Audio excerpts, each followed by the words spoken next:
Isa nga sa kinakaharap na problema ng isang presinto sa Maynila ay ang kakulangan ng oras para matapos ang lahat ng nakarehistro dito. Ating alamin sa ulat ni Carlo Carongoy ang buong detalye ukol dito at ang sitwasyon bago tuluyan ilan pang presinto.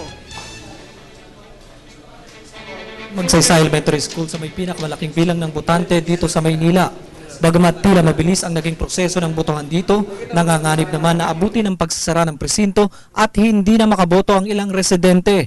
Ito dahil sa mabagal na usad ng pila ng mga tao papasok sa ilang presinto. Limitado lang kasi ang bilang ng mga botanteng pinapayagang pumasok partikular sa presintong ito.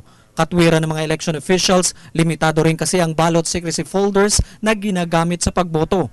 Kaya naman kailangang panghintayin matapos ang mga nauna sa pila bago magpapasok ng bagong botante. Tulad sa Ramon Magsaysay, usad pagong din ang pila ng tao dito sa Precinct 275 sa P. Guevara Elementary School. Kaya natatagalan, may mga botante na ang hirap sabihan.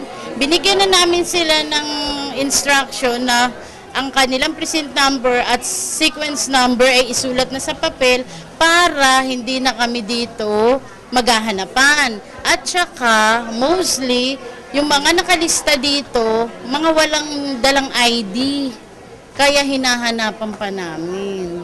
Bukod sa kawalang disiplina ng mga botante, isa rin sa naging sakit ng ulo ng mga election officials sa presintong ito, ang kakulangan ng ballot secrecy folders at pagkatuyo ng COMELEC markers na ginagamit sa pag-shade ng balota. Ito yung isa sa mga holding area dito sa P. Guevara Elementary School. Kung yung mapapansin, kulob, mainit at walang hangin. Ang sabi ng COMELEC Precinct Chairman na ating nakausap, kung sino lang daw yung aabutan mamayang 7 o'clock dito sa loob, kanilang ililist ang pangalan at papayagang makaboto pa.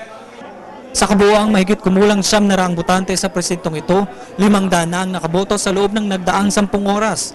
Pero ayon kay Precinct Chairman Marisa Mendoza, 20% sa kabuuang bilang ng botante ang hindi na makakaboto. Kung hindi sila makikinig ngayon, hindi talaga aabutin ng yung 950 na botante, baka hindi makaboto. 600 na so 300. Hindi pa kami sure kung yung mga hindi makakaboto, talagang sadyang hindi boboto o hindi pupunta sa presinto. Para sa Hatol ng Bayan 2013, Carlo Carongoy, nag-uulat.